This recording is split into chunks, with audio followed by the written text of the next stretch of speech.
Ready to go? Everybody ready? Yep. Dave's here. He's got excused absent. Gonna call a meeting to order for Bruce Township Board of Trustees for October 15, 2025 at 6 o'clock p.m. We stand for the Pledge of Allegiance, please. Allegiance to the flag of the United States of America and to the republic for which it stands, one nation, under God, indivisible, with liberty and justice for all.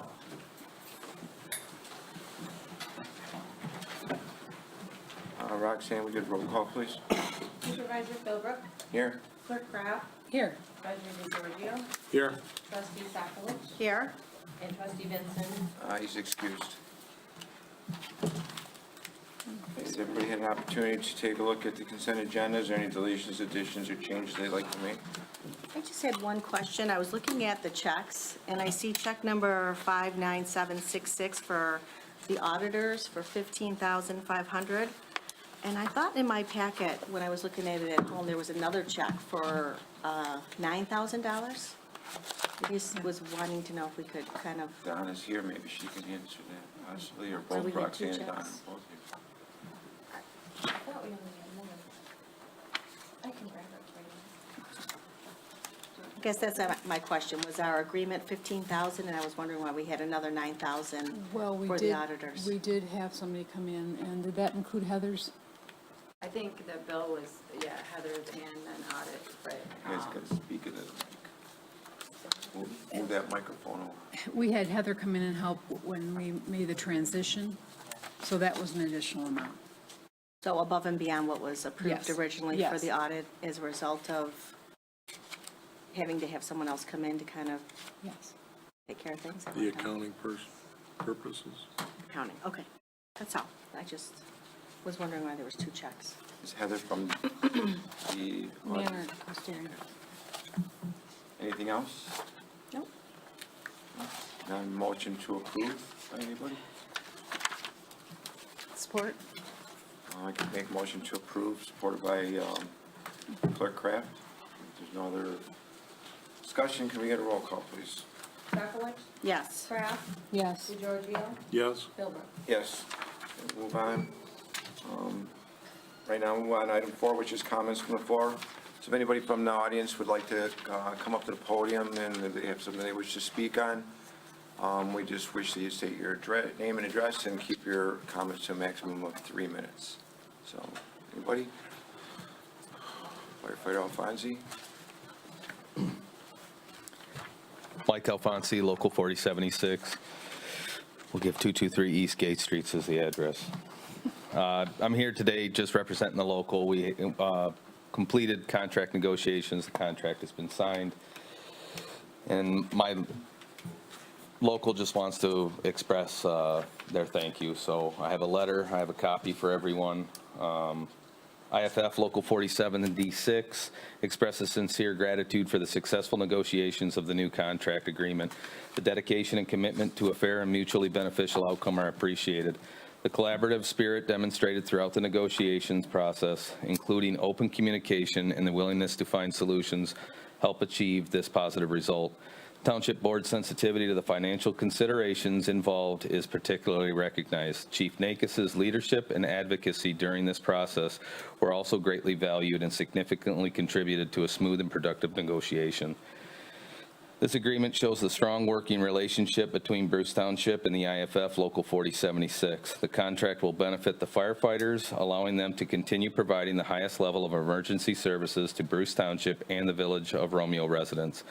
It is believed this agreement will promote a positive work environment and further strengthen the department's ability to serve the community. Thank you once again for your commitment to the firefighters and the community's safety. This partnership will continue working together to enhance the quality of life for the Bruce Township. Sincerely, Bruce Township Firefighters, Local 4076. And I have copies if you want them. Sure. Appreciate it. Thank you, Mr. Alfonsi. I think that the board feels the same way. It was a pleasure working with you guys. I'm glad we got a good contract. Very, very good. Thanks, Mike. Thanks, Mike. Public comment, does anybody else wish to speak during public comment? No? close it up and move on? Good? Okay. Okay, move on, item 5, there's no hearings and reviews. We'll move on to item 6, which is our presentation. Our first presentation is by Manor and Costarcian. Auditor report, Jordan's here from Manor and Costarcian. How do you spell it? Costarcian. Don't worry, it's my wife. I've been working there 7 years and she can't pronounce it either, so not a big deal.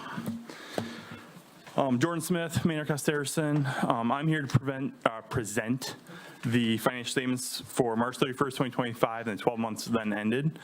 Before I go too far, I really need to thank Susan, Frank, Donna, and the township staff getting us the stuff we need to do our audit. So we really, really appreciate that. Thank you very much.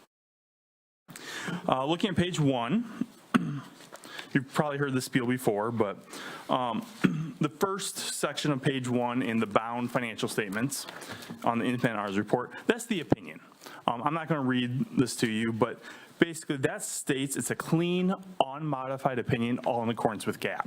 So our job as auditors is not to find fraud. It is not to give an opinion on internal controls. Our job is to give an opinion on the financial statements and its reliability. Can you rely on the information, the data in there? So it's a clean, unmodified opinion, the best possible opinion you can get in accordance with GAAP, generally accepted accounting principles. Top of page 2 talks about management's responsibility for these financial statements. Management is responsible for the preparation and fair presentation of the financial statements in accordance with GAAP. As I just mentioned, generally accepted accounting principles. And then the third paragraph on page 2 talks about auditor's responsibility. Our objective responsibility is to obtain reasonable assurance about whether the financial statements as a whole are free from material misstatement. So, and as I said, a clean, unmodified opinion. Skipping forward to page 13. I'm going to focus largely on the general fund. That's your main operating fund. No dollars are restricted. Well, there can be restricted dollars, but none are restricted right now in that fund. Everything else is restricted for the purpose of that fund. So I'm going to focus on the general fund. We look at all these numbers for different reasons, but third number from the bottom, $2,346,872. That's your unassigned fund balance. So that's the accumulation of revenue over expenditures over the life of the township there. It's available for whatever the township board wants to spend that money on as of March 31st, 2025. I look at that a number of different ways, but one of the ways I like looking at that is comparing that to your annual expenditures. So for the year ended March 31st, 2025, the expenditures were $2,229,337. I'll talk a little bit more about that here in a minute. But so the unassigned fund balance over those of a little over 2.3 million divided by the expenditures of a little over 2.2 million is 105%. With no changes whatsoever. One of the ways I like looking at that is just to say you could operate for a little over a year with no changes in how you spent the dollars, stuff like that. That's actually down from the prior year of 125%. Reason being is your expenditures increased. So if your expenditures increase, that amount's going to come down. And I'll explain a little bit more on the expenditures here on the next page. Well, page 15. So going to page 15. Revenues for the year ended at $2,179,516. That is 11% decrease from the year prior. While property taxes did increase during the year, license and permits decreased about $215,000 or 33%. And then the other big decrease was LCSA, Local Community Stabilization Grant from the state. That decreased about $32,000 or 31%. So all told, that still makes up a vast majority of the 11% decrease in revenues year over year. Expenditures, on the other hand, as I already mentioned, were $2,229,337. That's an increase of about a little over $450,000 or 26%. Reasons for the increase, election costs. Presidential election that you had in fiscal year 25 that you did not have in fiscal year 24, that increased about 558%. Legal costs, grievances, arbitrations, that increased 184% year over year.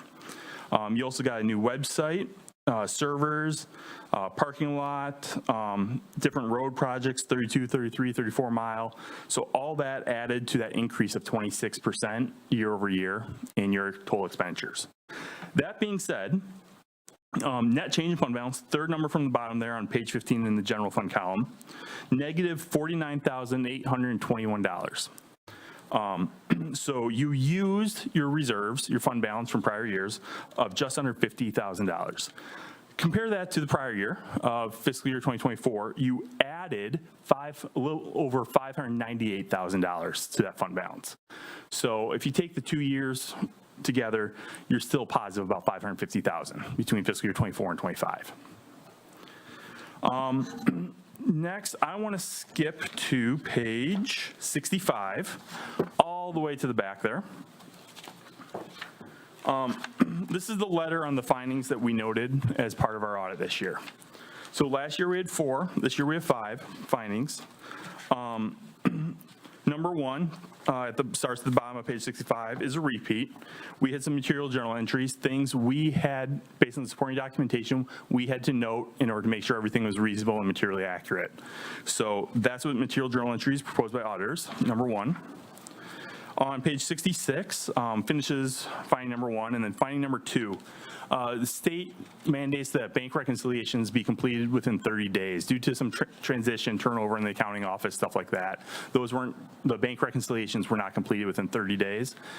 They were all completed prior to issuance of this report, up to date. So, but that is that finding there because they weren't completed timely. Page 67 is finding number 3, net position deficit. This is a repeat. So at the end of fiscal year 2024, there's a deficit in the Special Assessment District Fund and in the Water System Fund. The Special Assessment District Fund no longer has a deficit. So that is now positive, so that's not part of this finding. But the Water System Fund still reports a deficit on restricted net position. So that's number 3 there. Number 4, budgeting. This is new this year. It all depends on what the budget and how the expenditures end the year compared to the budget. Michigan compiled law states you must amend the budget before you expend $1. So if you go over, we have to report this. Page 58, I'm not going to turn there if you want to in that bound report, but page 58 breaks down what was over budget. And in the general fund, capital outlay, and then advanced life support fund exceeded the amounts appropriate, the budgeted amounts. And page 68, the last finding, property tax distributions, similar to prior year. The state says that any property taxes collected have to be distributed within 15 days of the 1st and 15th, 10 days, I'm sorry, within 10 days of the 1st and 15th of every month. So your fiscal year end was March, there's still some things still outstanding that need to be distributed in April after the fiscal year. And so those did get distributed in April, but since you can't collect taxes after February 28th, obviously that's a little late. So that's what finding number 5 there, property tax distribution. And then the other thing I don't have in here, I got some information and stuff, but originally we had a sewer tap fee finding in here. That sewer tap found out some additional information, things like that. I did not write it up, but probably needs some internal review. So if one person's marking up, someone else should verify, and another person who's otherwise not touching it should really verify that those are being assessed correctly, because I don't know about you guys, I'm human. I try really hard not to make errors, but it does happen. So that would be, it's not written up here because really that assessment, the amount on the permit was what was charged and what was paid, all that stuff, but just to make sure there's no review and approval on it, and I would recommend that be done, just to be on the safe side. Any questions? That is my presentation. That last item you talked about was on the initial report that you gave that we. The draft I gave you originally did have that, found out some additional information, and so did not report it. I didn't think it reached that matter of needing to be reported. However, especially because the dollar that was assessed and everything matched what was paid, there was no issues on any of that. But It wasn't paid. the amount, again, there was no documentation or review and approval noted, and so if anything, that's what I would say between the assessment I'll and make payment. clarification on that. Basically, it's a utility fee schedule we have a building that went up, which is a shell of a building. We got 4 walls basically standing and a dirt floor inside. There's no usage for that building other than just being, it's a standing building that's vacated. Our attorney continuously tells us that we cannot charge a utility fee on a building in which we don't know the usage it's going to be for. He says there's no way he can defend anything if we don't have the proper means in which we're discharging that utility fee schedule for.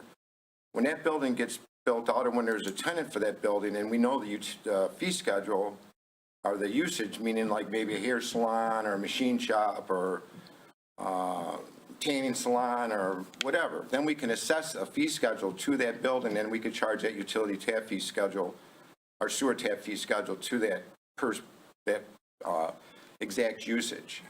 But in the meantime, we have no usage in which we can charge that fee schedule to, because that's what we base our fee schedules on, and our tap fees are on what the usage of the building is. And our attorney continuously tells us that we cannot charge a fee in which he cannot defend.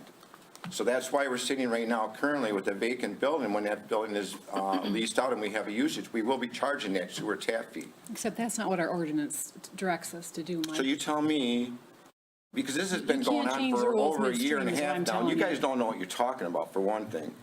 So, I mean, this has got to come to an end, because this is all you guys focus on, one item on a guy that's made a serious investment in this community, putting in 9 buildings. They're talking about one utility fee schedule when the guy's paid hundreds of thousands of dollars in the past already on tap fees. We got one building that's a shell that we cannot charge tap fees for. If you can get Bob Seaver to say, go ahead and charge them tap fees for a usage of which we don't know. That's what you've done all along. What's that? I went back and looked at, everybody's been charged. Because there's tap fees. usages for them. We know exactly what those He buildings has are shell for. buildings like this, 3 of them total. Which buildings are you talking about? This builder's other buildings. The one that his is office, so we know it's his office, his yard, Yes. the Every multi-tenant single that's up? building he's built, you. So he's got 3 buildings that are occupied, and the 3 buildings that he's got occupied, he's been charged a utility fee schedule for. He's got 3 other buildings that are going up right now that are all vacant, that there's not a utility fee schedule for. We just have to be consistent. Now, this isn't something we have to drag you through, but I No. agree with you, we need to have maybe a second set of eyes. Looking, Yeah. maybe overseeing some of those. That helps us things. understand it better Right. too, so. Well, I it mean, is doesn't that your matter because it recommendation, kind of can't to have grasp the whole someone to look it concept. over? I'm just saying, maybe. From an internal control standpoint, nothing should be done by an individual by itself. Everything should have someone who prepares it, sign off, and then some reviewer should also sign off as approving it's correct and approving it to move For forward. our own protection. Absolutely. So you tell me what fee schedule you're going to base it on? A hair salon? An auto shop? We're not talking about I'm specifics. just now, we're asking you, what are you going to talking base generally. that fee schedule on? The Because ordinance. our ordinance goes on usages. If you look at our table of fee schedule, it's all based on usage, and there's 80 usages in there. Which fee schedule are you going to base it on? We're going to. Is there one in there that says a dirt floor in a vacant building? We're going to speak in generalities now. The idea is that we're going to have somebody, we should have somebody else look at We these work too. really hard on that fee schedule, and we brought this township from a complete 360 from where it was at before our administration started. Now, I don't know why you want to just continue to, demoralize exactly what we're doing when you don't even have, what basis are you basing this on? I mean, you can't even produce the factual information that shows that we need to base on this kind of a fee schedule when you don't even have a fee schedule that you can base it on. We do have a fee schedule, Mike. Then what are you going to use it for? If it's a vacant building, what are you going to use which fee schedule are you going to base it on? I mean, I'm just about fed up with this because it's been going on for years now, and I've had to defend the same thing, and our attorney tells us It's the first time we we've cannot discussed charge a this. fee schedule if we don't know what we're going to be based on, because he has no way to defend it. And you've heard that from Bob Seaver, and you're going to tell me, I'm sure you can recollect when he said that to you. So if our attorney's telling us, why are we arguing about it? Exactly. Because he's recommending.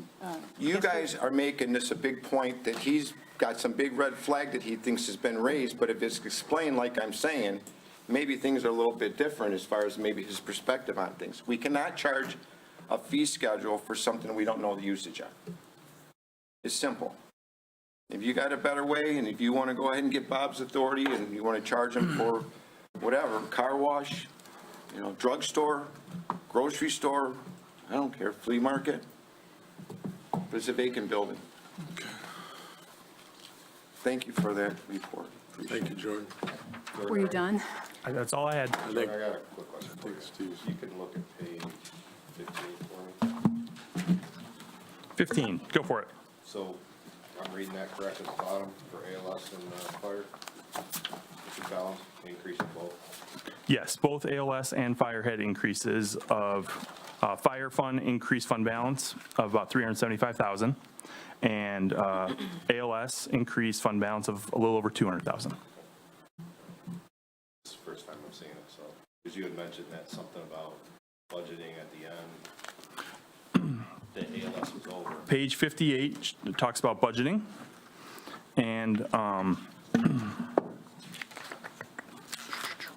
so if you go at the individual budgets versus actual, pages 51 through 54, but those that had overages are on page 58. So ALS had a budget overage of about $158,000. From the original budget, so we never, obviously, probably never amended the budget. From the final amended budget to the, compared to expenditures, which has to include all accruals in accordance with GAG 34. But we're still in the positive. Yes. Okay. Thank you. I guess the only question I have is the tax distribution. So you were saying that it needs to be done within 10 days, Yeah, and you found that it wasn't done? Correct. It was like a month later? correct. Did we find out why that was?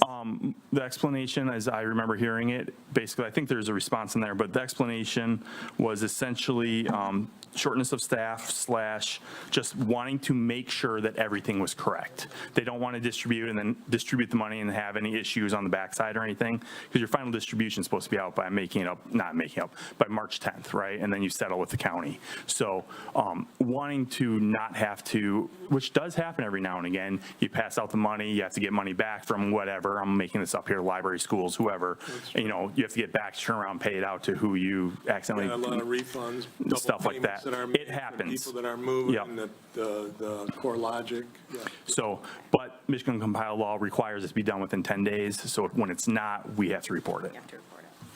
Was this something that happened in the prior fiscal year? I believe last year was the first time we've noticed it, in 2024, I believe.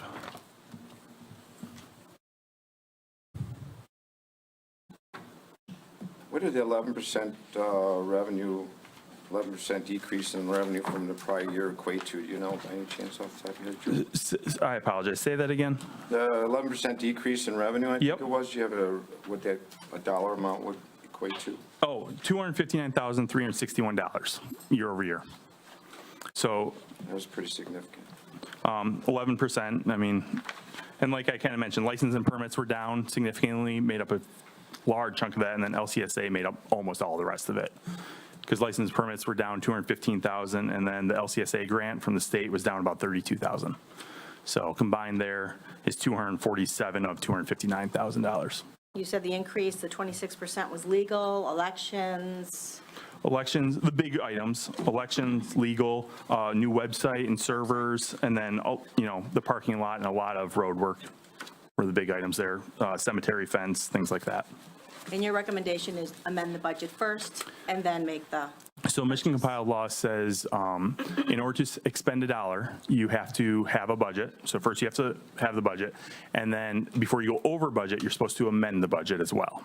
So yeah, you approve the budget, that's your estimate, your guesstimate, and then before you actually expend the dollar, you also have to approve those expenditures. The budget's a guess versus approving the expense, but yeah, you have to approve the budget before you expend it. When you take a look at our legal costs at 184% over budget, what the reasons for that are. I'm not saying 184% over budget, I'm saying 184% year over year. I just want to be very, very clear there, that's year over year. Dramatic. Very dramatic. Thank you.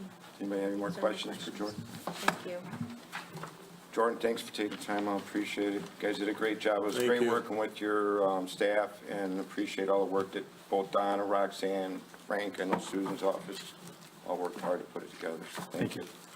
Chief, you too, thanks. Well, they were in your office a bunch of times.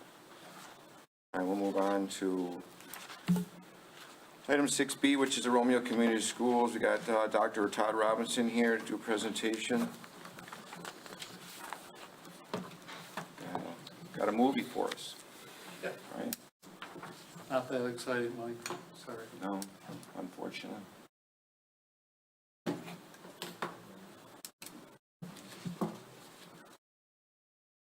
Mike, is the microphone at the podium going to a recording? It does. Should speak from that. Yes. Yeah, you can take that to the podium if you want. It should be a long enough cord. Just put your microphone on.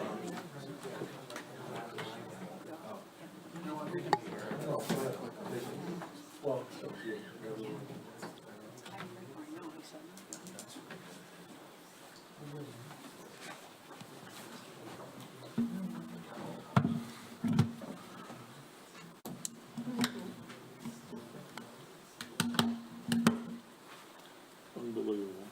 184% increase in our legal fees.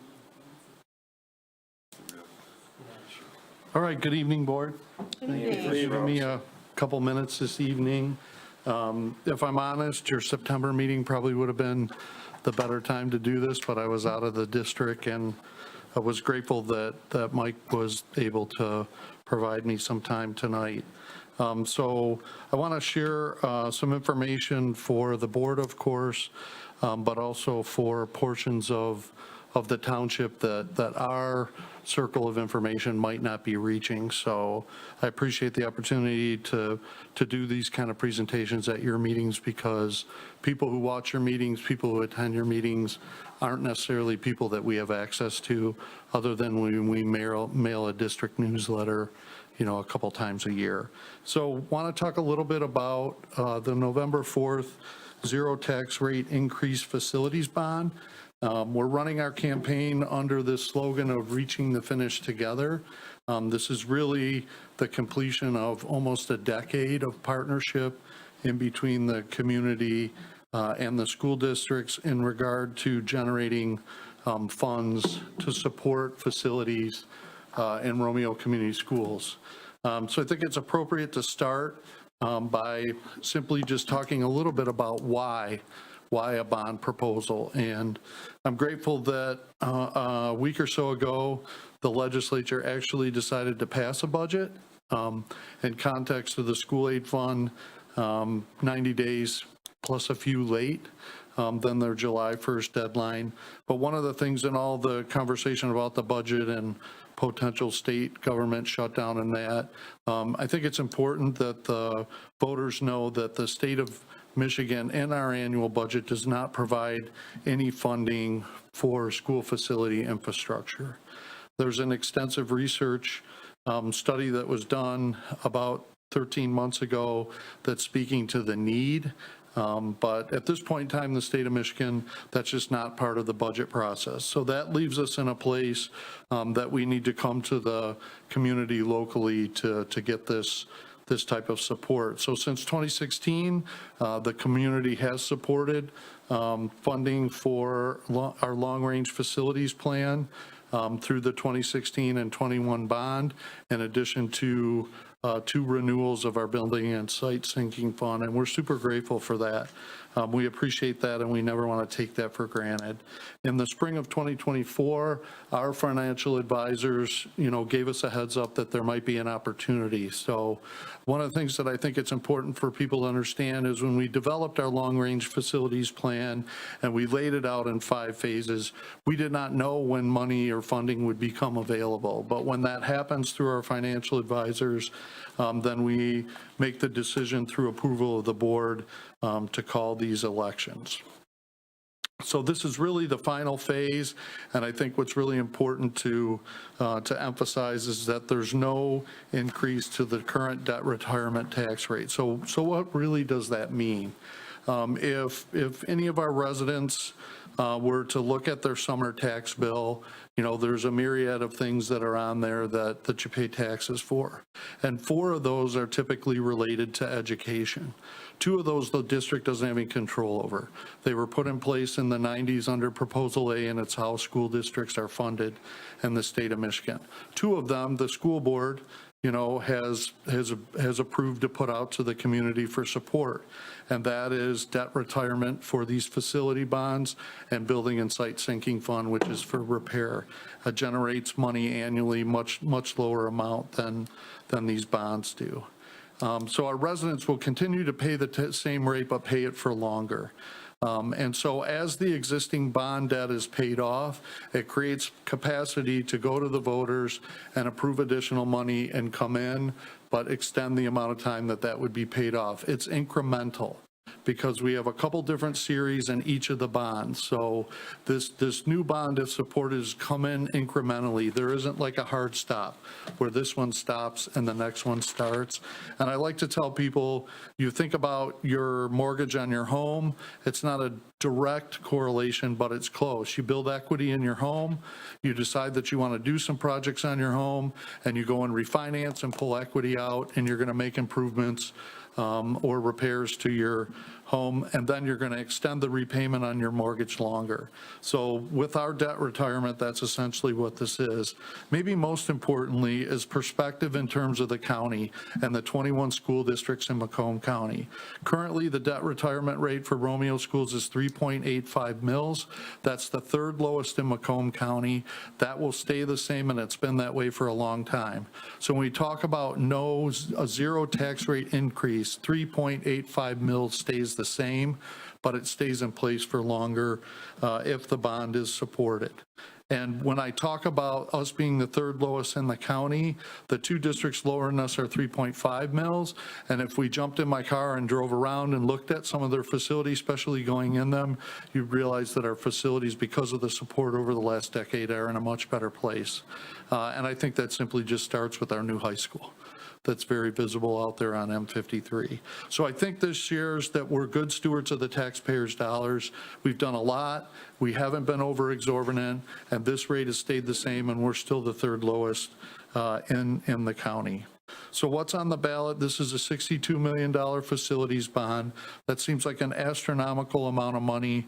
I think from the township board, the contracts and things that you see, whether it's a parking lot or sidewalks, you know that these things have a cost to them that we really can't associate with if all we're doing is talking about our hot water heater, or our furnace or our roof. So millions of dollars is a lot of money. It will go a long way. This is a little bit less than the previous two bonds, but we're only asking for what we can access and keeping the tax rate the same.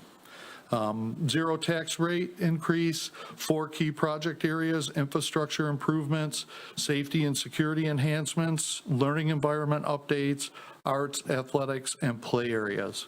So I've given you a fact card which has some detail in regards to the 4 key areas. I'm not going to break those down individually. And ma'am, I'm going to ask you a favor if I could. There's enough of those, I think, for the people in the audience if they want one. If not, I'd be happy to take it back.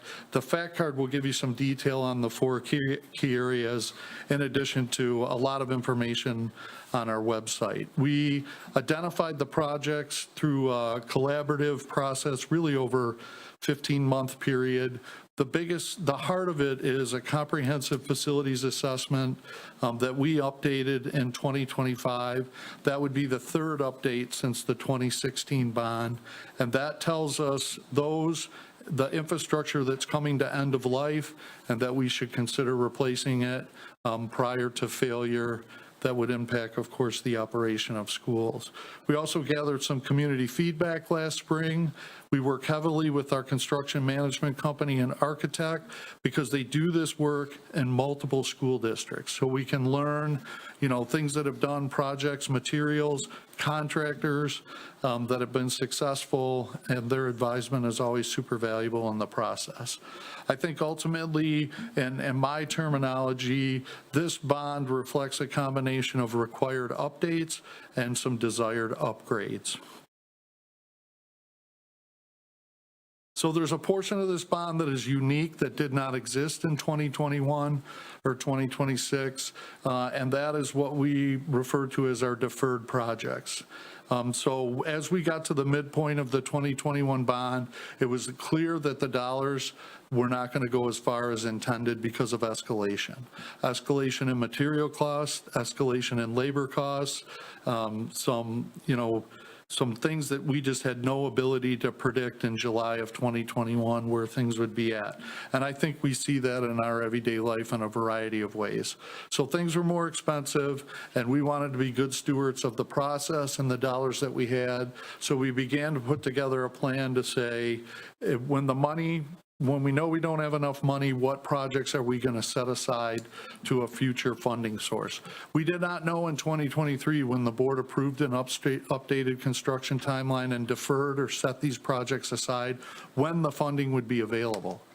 But right now, it's predicted we have this summer as the last construction season of the 2021 bond, our Group 4 projects, and it's looking like about 15% of the 2025 bond, or somewhere around $8 million, would go to finishing the projects from 21 that we weren't able to do at that time. That is a requirement of us, because they were put in an approved Treasury application that was then in a ballot proposal that the community supported. So I've had some conversations with some folks, even with people from our staff, that say, well, do we have to do that? Because we think this might be more important. We have an obligation to see those projects through, or go back to the Department of Treasury through a pretty extensive process to not do that. Our website has a ton of information, so that Reaching the Finish Together icon that you see is on the homepage. If you click that, you're going to open up, and as we use things internally and externally, there are items that are just helpful for people that want to know more information. One of the most recent things we did, which really applies mostly to our parents and our families, is we now have specific breakdowns of the 4 key areas by building. So you're just seeing a graphic of an example of 3 of them. And so if I'm a parent of a student at Hevel Elementary, I have a resource now that says what exactly is in this proposal for Hevel Elementary, broken down by those 4 key areas. There is 3 new facility additions in the bond proposal. The first is at Hevel Elementary, and that's a special education wing, basically a 5-classroom wing. The number of intensive resource room students at the elementary level has more than doubled since we passed this bond. And so we are teaching those students in general ed classrooms in their specialized instructional space that would benefit their learning.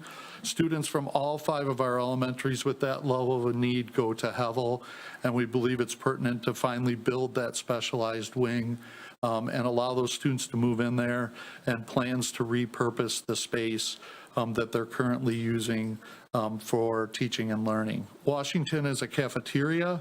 Washington's cafeteria is much smaller than the other elementary buildings, extremely outdated, and we've, in the current bond, built a new playground behind the building. And for school operation, you like to have your elementary cafeteria as close to the playground as possible, because there's a lot of exchange of students around lunchtime to play and eat and that. And them traveling through the whole building can be a disruption to classrooms, but it just loses time. It just takes time, especially the littler people they are, the longer it takes them to get from the cafeteria to the playground or back.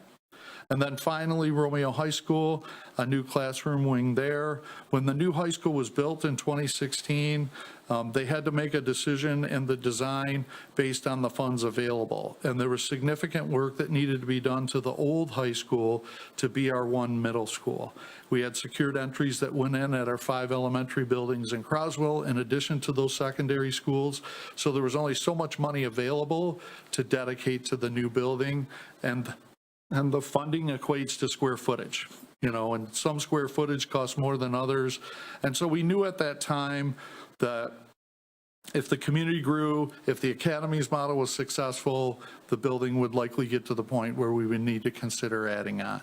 And so we're at that time, and we're hopeful that we're able to add that. In the grand scheme of the Academy's model, this is not another academy. This would be another pathway, could be included in that, and we're working through 3 or 4 industry sectors that have emerged and are prominent. Things like logistics, supply chain management, and things like that are prominent, high-wage, high-demand jobs that we want to engage our high school learners in that have interest in that, so that they're able to make post-graduation decisions to get into the career that they desire. So November 4th is Election Day. Absentee ballots have been out. Some of you maybe already have voted. There's still an opportunity to get an absentee ballot. I know from the clerk's standpoint, you probably have some in-person voting the weekend before. And of course, Election Day, we know a lot of our voters want to vote on Election Day. So how do I get more information if I want it? How can you help me get information out? I talked about our webpage. They can contact me via email or phone. We have one more community forum left, October 24th, next week. And that's actually, we're running that one in the morning at Croswell Early Childhood Center. And we welcome anyone in the community to come if they have questions. Any questions from the board? Yes. Just one question. When, if this bond does get renewed or continues, what would be the expiration on this millage? I'm sorry. The law, like when would it be built out? Yeah. We would be building definitely through 2029 and potentially into 2030. And then it ends. You're saying it comes up? Yeah, the repayment from when the first series is sold is 24 years. Did you say So- the high school's been open since 2016? That's when the bond was passed. The high school didn't open until 2019. Well, still, that's so, wow, Yeah. time goes fast. Yes, yes. Havel Elementary is always referred to as our newest building. It's 20 years old. And the original infrastructure, heating, cooling, and that, it's time for that to be replaced. So.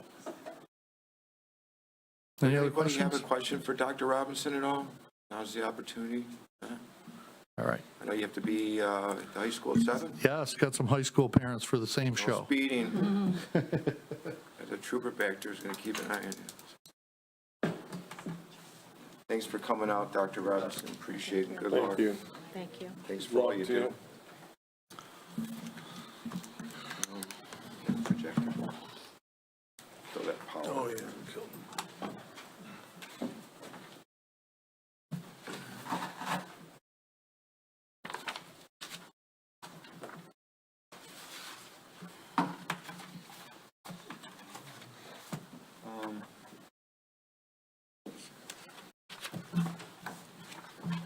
I'll move on, item 7A, which is unfinished business auction sale of the Township Vehicle 2014 Ford Explorer.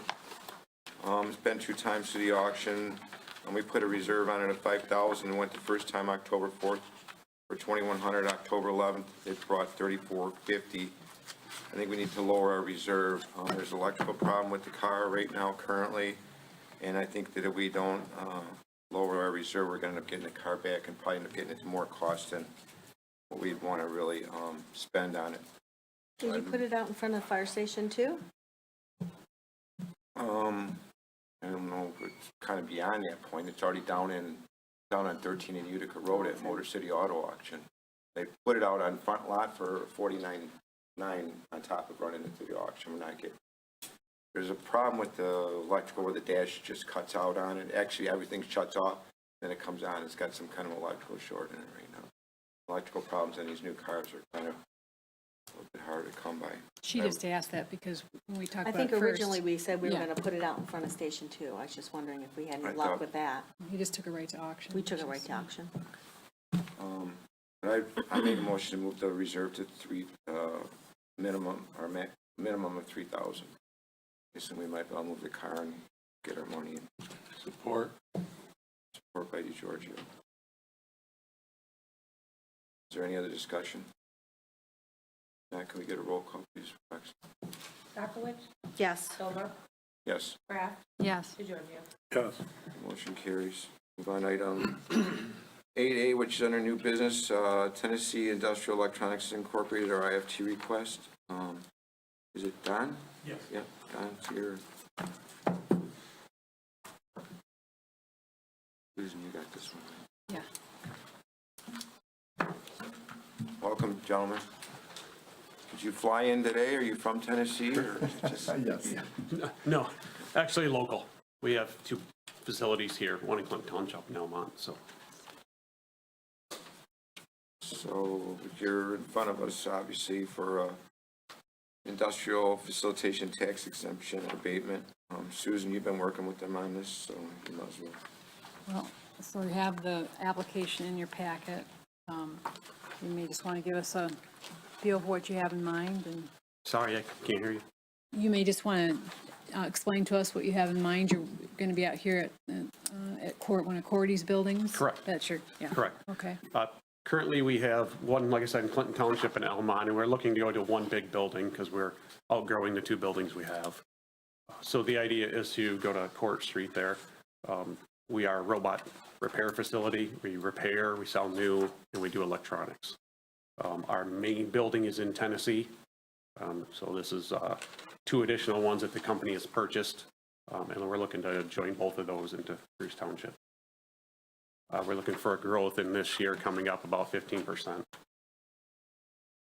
How far along is that building? I know, I see you've signed a. Currently, they were just doing today HVAC inspections. We were hoping to be closer to the end of the month to be able to get in there. Okay, just wondered about the timing for the 12 years, and sounds like pretty good timing. Pretty good timing. Yeah. How many people we employ? Right now, just about 40 between the 2 facilities. Will that increase at all, or you're thinking? We're looking it'll for a stay about the same? 15% increase. 15%. Looks like 4 million in real property, is that what it is? Personal properties, 4 million?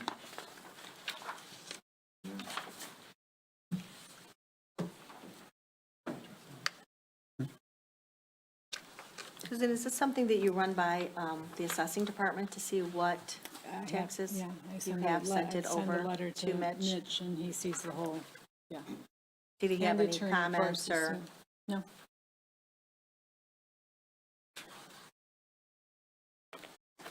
So I've had the sheet, I don't know if you ever got a copy of this sheet, but it kind of breaks down on the, you know, kind of a scoring process and what the buildings were, employees, what kind of business it is, kind of based on a score. And they do obviously with the size of the building, the amount of employees, personal property values, it does score really high. Was that from the assessing or? It's something that I Oh, put you do together on your from- own? Yeah. It's basically, specific land uses in corporation, high technology and research type of business, renovating of existing business or industrial, that would play a part in expansion of existing businesses, retention or increase of employment, magnitude of expenditures, incentives to local town, obviously located in Bruce Township. So these are just things that are based on, but based on evaluation using like, type of use, warehouse, manufacturing, or research or technology, investment in property, investment in real, personal property, amount of employees makes a big difference, just things like that was calculated. And obviously, we did establish our IFT district in 2007, 8, wasn't it? I see it in the packet, yeah. It's in the packet. 2007, in order to attract manufacturing businesses like this into our community. So.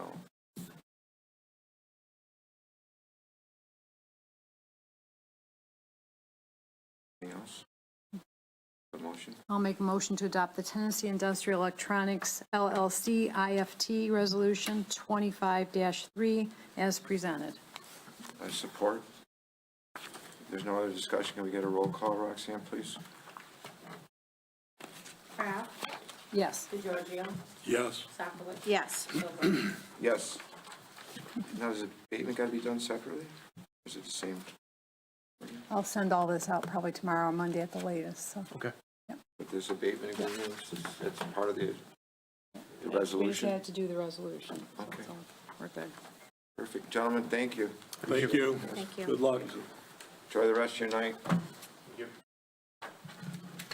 See you at the ribbon cutting.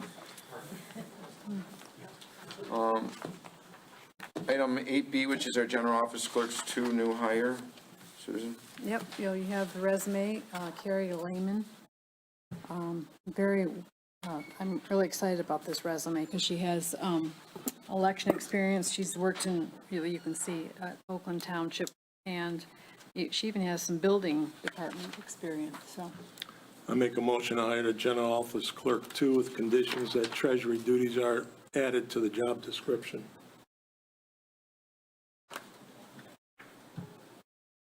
I don't believe you can do that, Frank, without going through the union. Well, then we'll go through the union.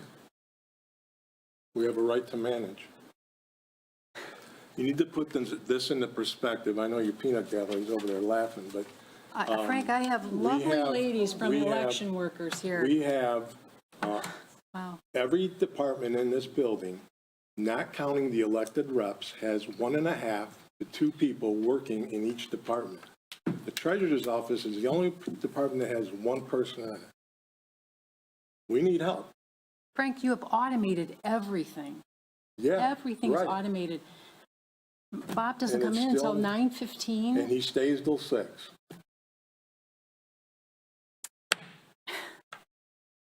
Check the time card, the I- computer on the doors. It doesn't tell when people leave. It only tells when people check in. I guess my concern is what, are you talking specific hours? Are you talking just as needed? Is As it- needed, yeah. I mean, I think you need to put a little bit more parameter on it. We also are struggling right now because we are down a person. We've got an election coming up. You would really have to revisit all the job descriptions, Frank. You can't just Well, then throw maybe this that's out what like we need to this. do, because I see, there's a lot of things that I'm sure you see it too. So yeah, we need to do that. I'll be more than happy don't know for what us we're to put a talking about. workship together and go over everybody's different classifications. We need to be conscious of how we spend money around here, and that's all I'm going to say. For example, we just had the drop boxes for Chase that you signed us up for. Yeah. That didn't even come to board, It didn't need to. It's another way to collect taxes. but it also cost us money. It didn't cost over $2,000. In fact, it didn't even cost us money. It cost us $750 is what it cost us. Another automation, though, another thing that you Right. don't have to do.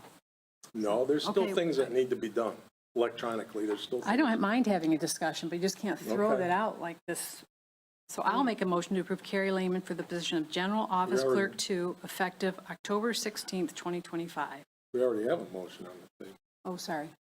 What? Didn't get a second, though. I mean, what about Frank's point? I mean, are we going to have a discussion on the job description? Should Mike, we you put and I have think talked maybe we about do that. need We to need look to at do all. that. Well, Yes. if that be the case, how are we going to approve it without having, I mean, is there any way we can make a contingent upon having some kind of a change to the job description possibly? Mike, we have an election next month. I know, and have to have wanna- somebody in the I want office. to go ahead with maybe hiring your recommendation here, but at the same time, if we have something where Frank has got a request, and not saying that it's going to be honoring Frank's request, but if we can have a workshop and then at our next meeting make some Also, kind of tax motion. season is over, so I think that we could, have a little lull here and let us get through the election. Maybe set up a workshop or something to But then kind at of take that a point in look at all time, of the. then there'll be no way adding anything to it, is what I'm saying. Is there any way we can? Well, you can't do it anyway because it has to go through the union. Why You does can it have to be still so add after. complicated? I mean, I There get might it. I even mean, be during, other people in other departments that could help as well, not just this particular. She's going to have to learn, as far as I understand, she's got to learn sewer. Yep. Correct? Yep. And she's going to have to get recertified for elections. I mean, Yep. I don't know if she was at one time, it looks She like. was, but I'm sure that's been too long, so she probably will have to get recertified, I'm imagining, before the next election. So I'm not opposed to people maybe helping in other departments, but I don't know if this is the time to do it, attach it to a new hire, without looking at everything and everyone. right. well, I think that we need to have a workshop. I'm A okay with special that. meeting, I think it needs to be, because I'm looking at some of the other job descriptions, and I hate to say it, but there's very little on there. And I don't know how that could be a full-time job, other than aside from during the elections, but half the stuff that's on there, that job description, that person no longer does. So I don't Where's even the job know. We need- description I was you're going to say, I referring don't to? have the job No. description. We need to realign the job descriptions, or again, next budget year, I'm going to be asking for some help, part-time help. I think it would be healthy if people could work together within the building. It sure So- would. It would be very healthy. Okay, so that we have a motion, no Well, support. which motion are we His voting motion, on? no support. I made a motion then. Okay. Could you repeat your motion again? Motion to approve Carrie Lehman for the position of General Office Clerk 2 effective October 16th, 2025. Support. We have motion support. In regards to discussion, I still haven't got my question answered. How are we going to add something in a later date to something we're approving right now? I think to your point that we should have a workshop. We just answered it. Can we change that then at that time? Well, you're going to I have think to we're work with going the to have to look union. at all the We're departments. going to have to look at all the job All the job descriptions. descriptions in the departments and see. And I don't know the role of the union in that, if there is, Well, we'd have to run it by them, yeah. Let them know what we're doing and then bring them in on a discussion. Okay. okay? Got a motion and a second. Roll call, please, Roxanne. Philbrook, Yes? Craft, Yes. Pepperwich, Yes. and Giorgio. Yes. Okay, motion carries.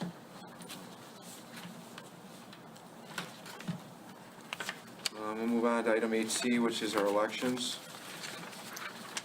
Okay, so I had a couple emails this last week from board members with questions, and it dawned on me that if we've been sitting up here all this time and you all have questions, some of you more than others, that maybe other people have questions. So Amy put together this checklist of things that we do.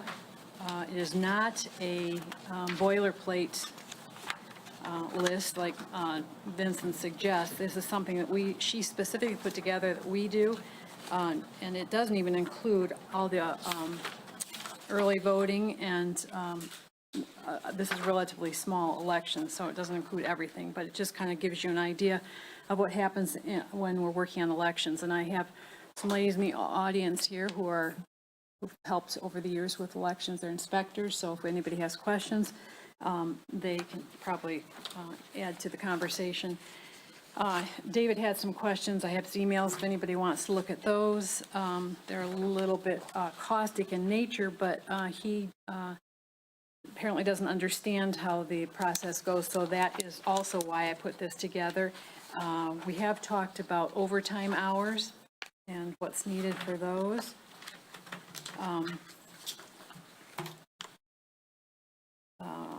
So I put together a list of the hours where we have required to have overtime, and here is the MCL section 168.761 that explains that we are required, mandated to be open on that Saturday before election, every election.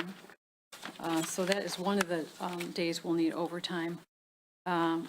The 31st, we are required to be here for cure signatures. I suggest we'll need 2 hours there, 16 hours on Saturday. On the Monday before the election, we do all the programming. It doesn't start until 4 o'clock, so that will, so I would, 4 How hours many hours that on, day. how many hours on Saturday? Did you say 16? Well, we have 8 hours, we have to be open 8 hours. Okay. This So- is, Sorry if I'm talking fast. oh, you didn't get that? Should be in your board pack. No, this is in my work Sure. pack. Yeah. That's it. Is that it right there? If you keep Looks going, different. maybe. Oh, it could be okay, on got it. it. I It's the see, I next see. part. Yeah. My fault. On the Yeah, you said, I thought you said 16 hours, but you said, you didn't say 16. I did, because Oh. it could be up to 2 people. For sure, 2 of us. Oh, you're saying 2 but- people. y- Okay, yes. gotcha.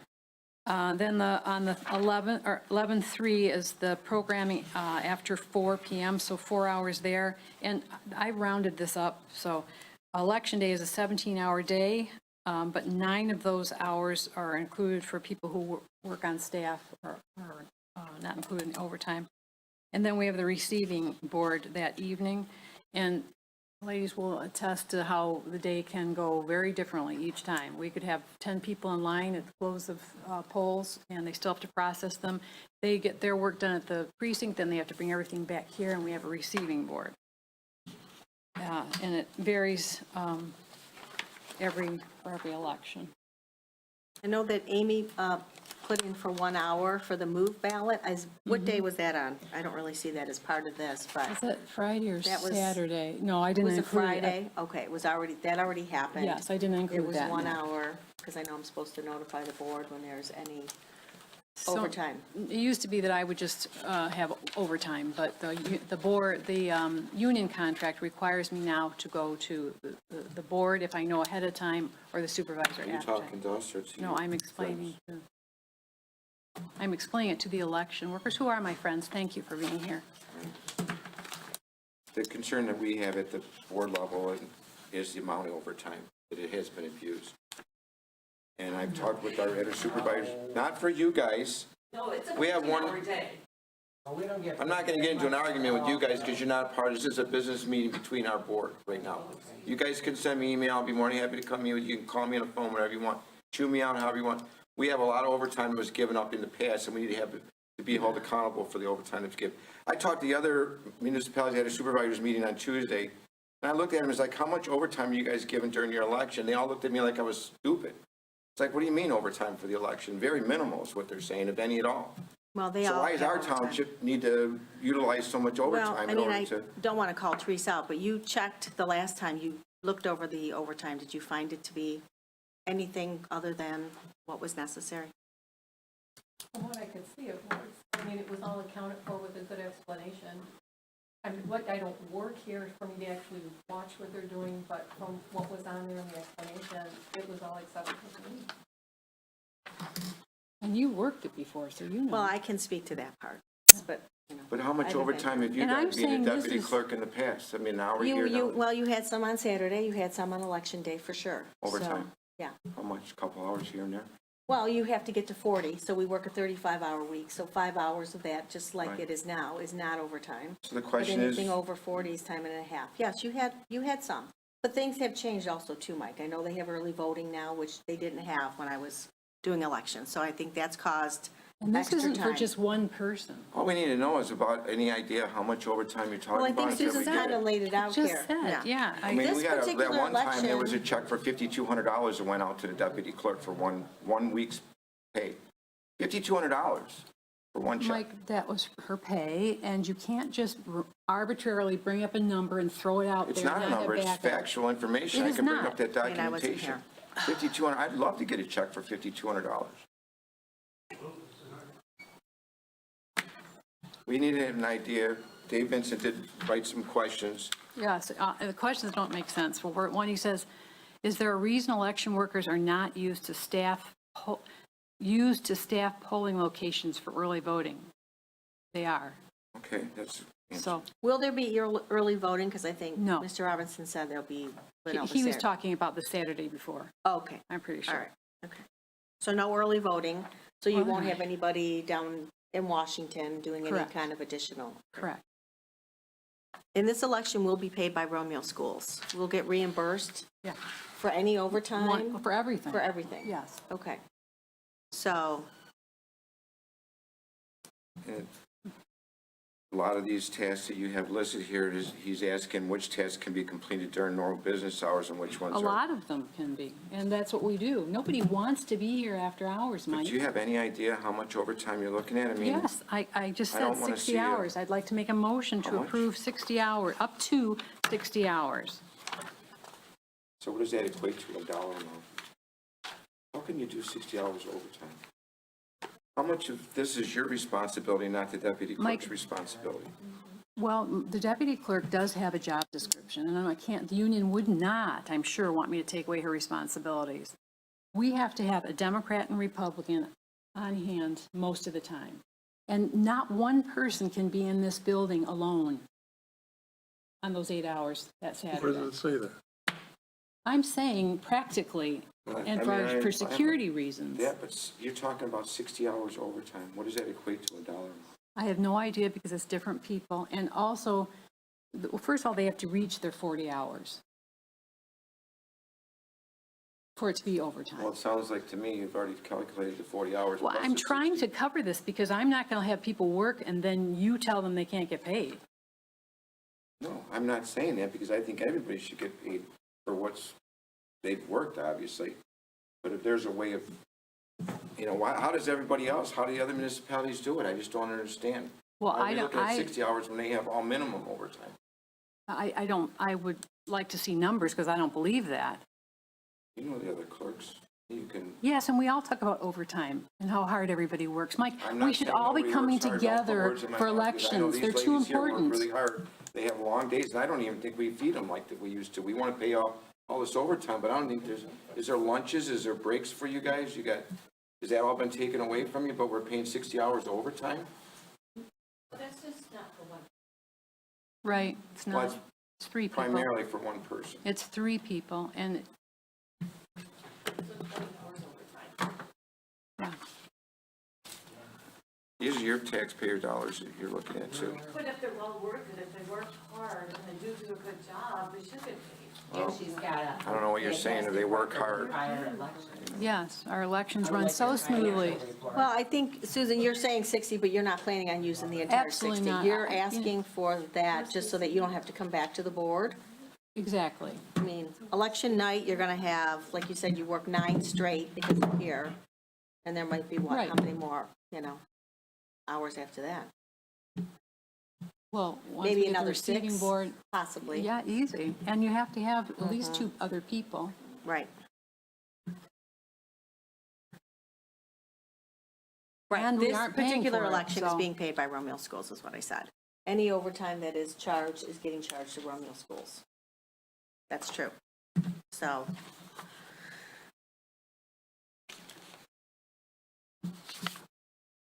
Did you do the math on that?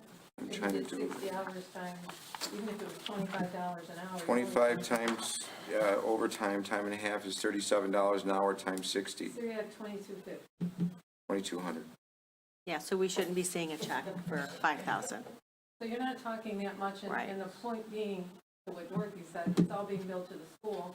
It's not wasted money. I mean, they're. Believe me, they're going to be going over it too. They do an audit on our expenses, so if they see something that doesn't look right, they will question it. They have in the past, so. But I get Mike's point, you don't want to Right, waste money. and that's why we put this in place, so we can have some oversight, which I think we need in a lot of areas, actually. Apparently not. It's just my areas that have oversight, so. Your area seems to be putting our budget way over in other aspects. I beg your, Well, look at the attorneys. all you We don't want to see get the into whole attorney's staff. costs 184%. Ask why are we over 184% on Because attorney you're- costs? because you hold a Because of what grudge, you've done and and what you're you've created and where vindictive. we're at right now and why we got to go into closed session again. No. We don't even want to go there, okay? You don't even want to even be talking about They that. all know about it because I tell everybody. They Yeah, don't know the let's- truth. Let's No, you don't. keep it Believe me. civil. Okay. So Susan, you put in a motion for 60? Yeah, I'm sure it will not be near that. Got a motion and a second by, you seconded it, right? Didn't you do it? There's no other discussion. Can we get a roll call, please? Halkowitz, Yes. DeGiorgio, Yes. Kraft, Yes. Philbrook. Yes, the motion carries. Ladies, thank you for coming out. Please keep up the good work. I do appreciate what you guys are all doing. There's nothing to do with you guys at all. And I did hear that you weren't getting lunches, and I don't know if you're getting snacks like you used to, but I don't understand why that stopped, to be really honest with you. That doesn't matter. The thing that matters is that those ladies work hard. Maybe you don't understand. We all work hard here. And that's We all work true. overtime. I But they work are Saturdays, our bosses Sundays, that day. nights, everything. When we have a problem, we go to them and they have the answers. And Roseanne, yeah. We understand how hard everybody works during the election. We thank you for doing that. But one person takes full advantage of the All right, township. yeah. All right. All All right, right, communications. on with the show. Move on to communications, which is 8D. Chief, you've been pretty quiet tonight. You must have talked. Been a great meeting. Thank you. I'm good. What about our open house? You want to talk about how the open house went? Went great. Kind of turnout, you got any idea what the numbers were? No. I know we ran out A of lot of hot dogs again. a lot of hot dogs and donuts. 400 hot dogs running back and forth, you know. Good time had by all. How many dozen donuts? Do they donate those? 10. Gone in They an donate hour. them? The donuts were, The donuts and the cider were donated by Icon Restoration, and then everything else. It's a beautiful day. It was a great day, Chief. Thanks for all you guys did. Thank the fire department, the union, We were and busy all that that day, came in too, and so- volunteered. We did get comments that, where's all the firefighters? We had, I think, 4 medicals and a car accident in between that 4-hour span, so we were a little shorthanded. But it was great. Beautiful day outside, and glad everybody came out and enjoyed it. And rain held on, so thanks. Go ahead, Dorothy. What do you got? I'm good. Frank? I'm all set, thank you. I'll go, this Friday, what is it, this Friday? Whose day is it? So, the 18th? 17th. This Friday, October 17th, they're having a 100-year football. It's the 100-year anniversary of the Romeo football team. So at the Romeo football game on Friday, starting like at 6:30, they're going to have a walk of the decades of the football players throughout the years that are going to come up. And I guess that there was one guy from 1940s that's going to, in a wheelchair, possibly get wheeled out. That's going to be at Romeo High School down on Powell Road Friday night. And I think that the football game is against Roseville. Riley, correct? Yep, Roseville, yeah. So come on out for a night and enjoy the game and see some of the old guys come up there and make that walk. So,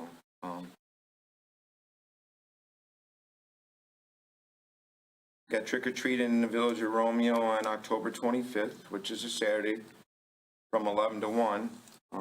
So bring the kids uptown, enjoy trick or treating, have a good time, and then if you get the opportunity, we still have Tilson Street to go visit. So, always a great event. Everybody have a safe holiday. That's all I got. Susan? We sent out over 1,800 ballots. About 500 have been returned. There will not be any early voting for this election, and our office will be open on Saturday, the 1st, from 7:30 to 3:30. That's all. There's nothing else for this, or any discussion for this board. I'll make a motion to adjourn Support. at 7:11 PM. Support by DeGiorgio. Get all in favor? Aye. Aye. Any opposed? Wait, did you just adjourn? We have to go Yes. into closed Oh, we gotta session. go into closed Oh, session. that's right. Regular board meeting, I'm like, regular that's board right. meeting adjourned at 7:11. Motion to go into closed session at 7:11 PM to review written opinion of the council pursuant to Act MCL 15.268, 7:12 PM. Anybody second? Second. Second. We got a You gotta do a roll call, right? Philbrook? yes. Kraft? Yes. DeGiorgio? Yes. Sockowitz? Yes. Okay, motion carries. Thanks, everybody, for coming out. Appreciate it. Are we taking a break before we go into